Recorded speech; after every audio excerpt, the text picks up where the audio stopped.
La numéro 6, une fonction associée à une fonction inverse.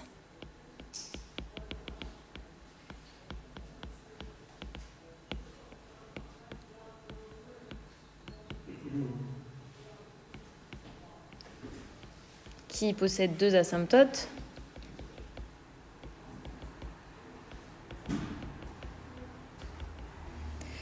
Donc malheureusement, juste on ne sait pas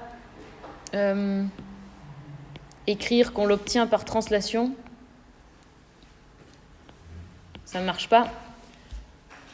Donc je ne peux pas expliquer comment j'ai trouvé. Mais par contre, les asymptotes restent les mêmes.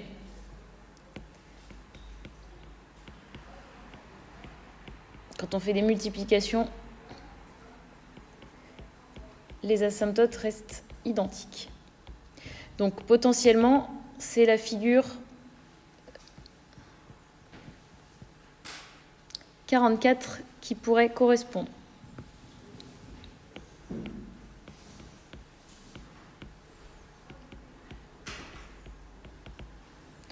Et maintenant, il faut calculer des valeurs. On n'a pas d'autre choix pour vérifier que ça marche. Alors, quelle valeur ?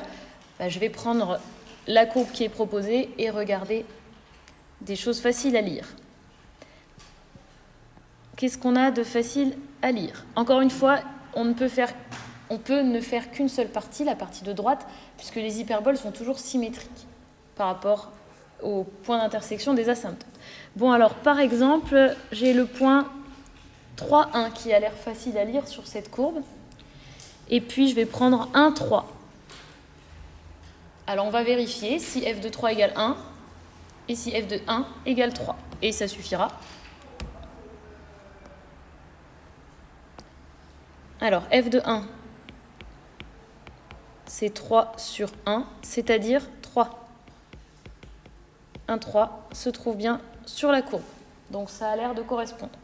Et puis, f de 3, ça va être 3 sur 3. Et ça fait 1. Donc, c'est bon. Il s'agit de la figure 44.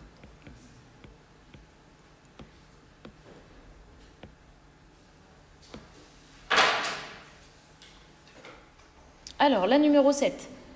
f de x égale moins 3x plus 5. C'est une fonction du premier degré. La pente, donc, pardon, j'ai été un peu trop loin déjà. Si c'est du premier degré, la courbe est une droite. Et sa pente est... Oui, moins 3. Et donc, c'est une droite qui descend. Des droites qui descendent, on en a une de disponible dans les graphiques. Alors, je vais juste tricher. J'ai fait un copier-coller. Je vais juste mettre en page. Fonction du premier degré. Il s'agit d'une droite. La pente est moins 3. Donc, elle descend. Et on a une figure qui pourrait correspondre. C'est la figure 40. Avant d'écrire, je regarde déjà le graphique. Je vais vérifier 2 points pour être sûr.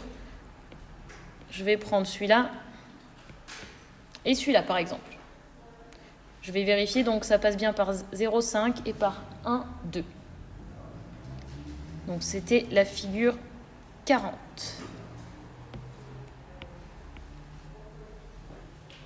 Donc f de 0 et f de quoi j'ai dit 1 justement, non ?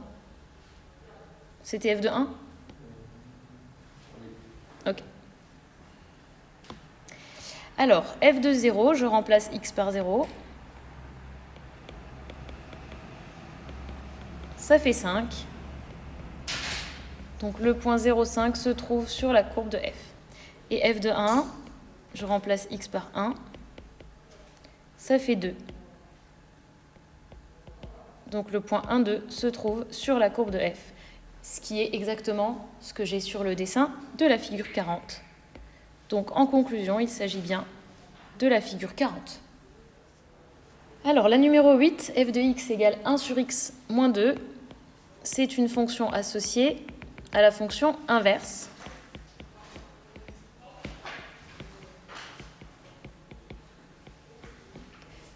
Qui possède deux asymptotes.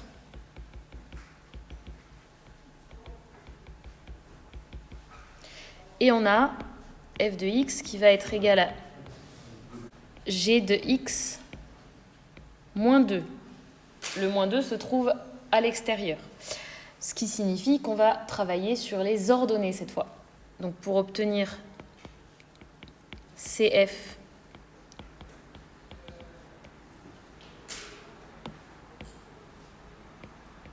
à partir de CG,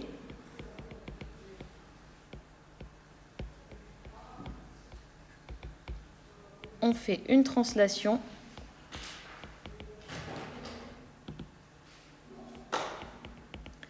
donc soit vous écrivez de 2 unités vers le bas, ou vous écrivez de vecteur 0, moins 2. Donc je vous rappelle que quand le nombre se trouve à l'extérieur, on travaille sur les ordonnées, et que là on garde le symbole logique, entre guillemets, c'est moins 2, donc c'est vers le bas. Les asymptotes deviennent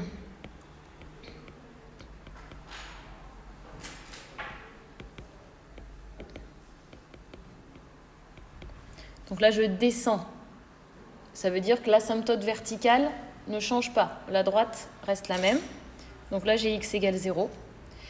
Par contre, l'asymptote horizontale descend de 2 unités, donc au lieu d'avoir y égale 0, j'ai y égale moins 2, donc c'est une nouvelle, je l'appelle AH'. Et malheureusement, j'ai même pas besoin de regarder les graphiques, il n'y avait que 2 hyperboles et on a déjà utilisé les 2 hyperboles, donc aucun graphique ne correspond, il faut tracer.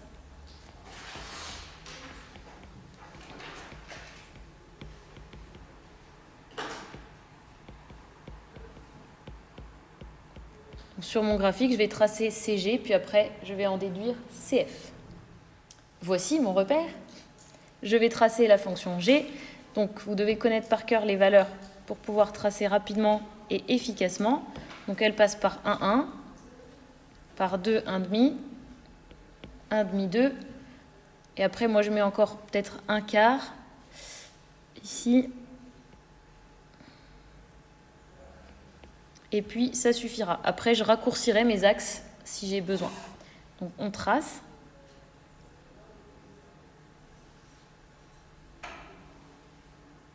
Donc là, effectivement, pour moi, ça va devenir trop difficile de me rapprocher. Je coupe. C'est pour ça qu'il faut faire les axes au crayon.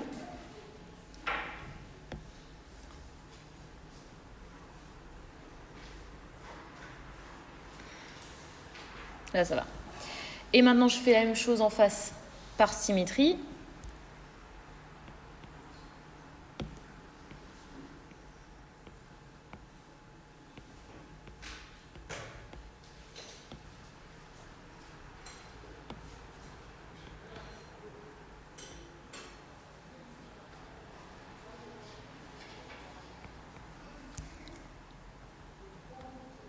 Et je trace.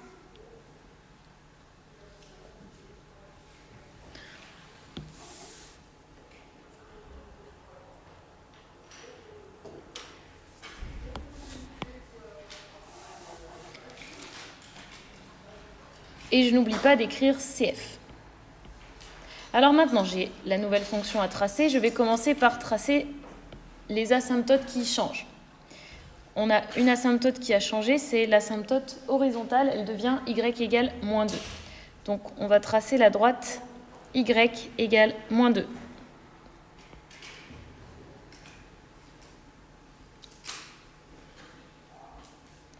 Et à partir de cette droite, je vais tracer la nouvelle hyperbole. Donc, je prends chaque point précédent, mais je le fais descendre de 2 unités. Donc, je vais avoir celui-ci.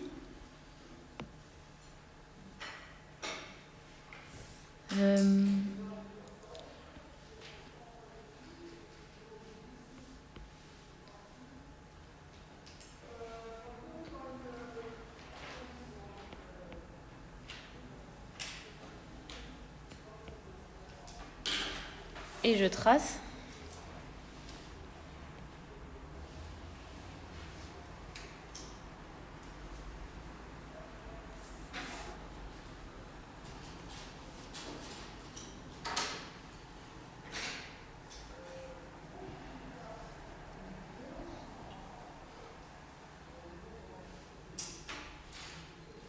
Et là, j'arrive au bout de ce que j'arrive à faire proprement. Donc, je coupe.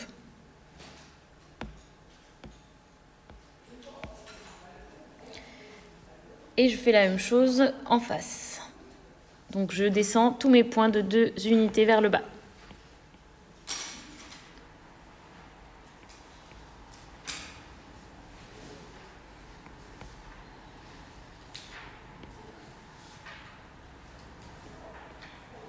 Et je trace.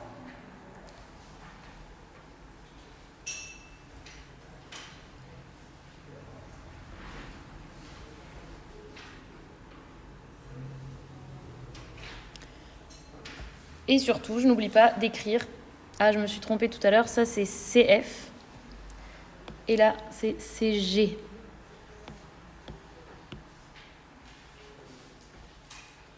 Et voilà, on peut passer à la fonction suivante. La fonction numéro 9, donc c'est f de x égale x plus 2. C'est une fonction du premier degré. Donc CF est une droite. La pente, c'est le nombre qui est devant le x, 1. Et donc la droite monte. Je n'ai pas besoin de regarder les graphiques, puisque les deux droites, on les a déjà utilisées. Donc il suffit de tracer. Pour tracer une droite, on a besoin de 2 points. Donc il vous suffit d'en calculer 2 au hasard, comme vous voulez. Moi, je vais prendre f de 0 parce que c'est facile. Donc j'ai le point 0,2 qui appartient à la courbe. Et n'importe.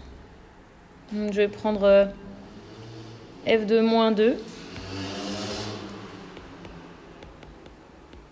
Ça fait 0, donc le point moins 2, 0 appartient à la courbe. Vous pouvez prendre bien sûr d'autres valeurs, tout ce que vous voulez. 2 points suffisent, un troisième point pour être sûr, comme vous le sentez. Et maintenant, on trace. J'ai mon repère, je place les 2 points que j'ai trouvés, le point 0,2 et le point moins 2, 0. Et je prends ma règle et je trace.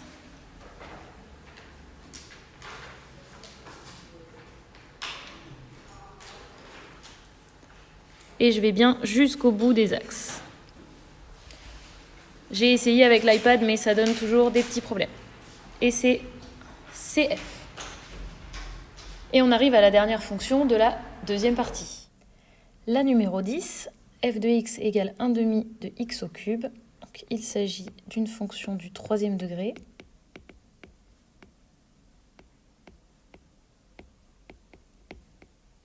Avec le petit a qui est 1 demi, qui est positif.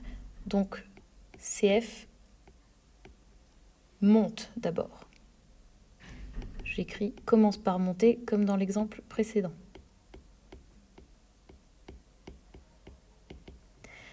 Potentiellement, donc, on a encore une figure disponible. La figure 43. Et je vais contrôler en calculant des points. Donc la figure 43 a comme racine moins 4. Donc je vais calculer f de moins 4 et voir si ça correspond.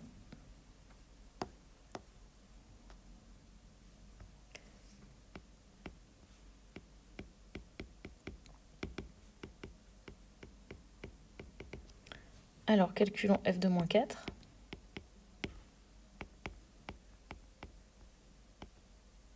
Donc je remplace tous les x par moins 4. Moins 4 au cube, ça fait moins 64. Donc finalement, on obtient moins 32. Donc en fait, ma courbe ici passe par moins 4, moins 32, ce qui n'est absolument pas le cas de la courbe de la figure 43, puisque c'est une racine. Donc on devrait avoir moins 4, 0. Donc la figure 43 est à écarter. Donc finalement, aucun graphique ne correspond.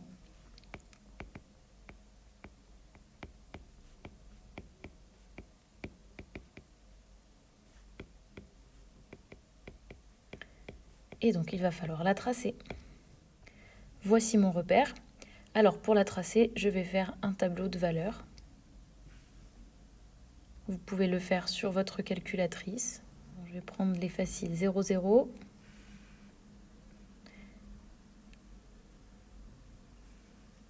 Je vais avoir 1, 1,5,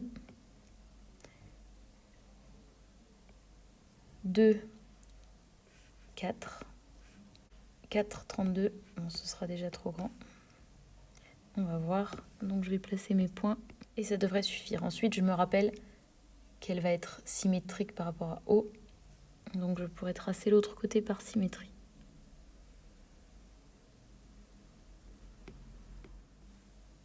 Donc elle passe par ici et par -2, -4. Et voilà la courbe représentative de la fonction f.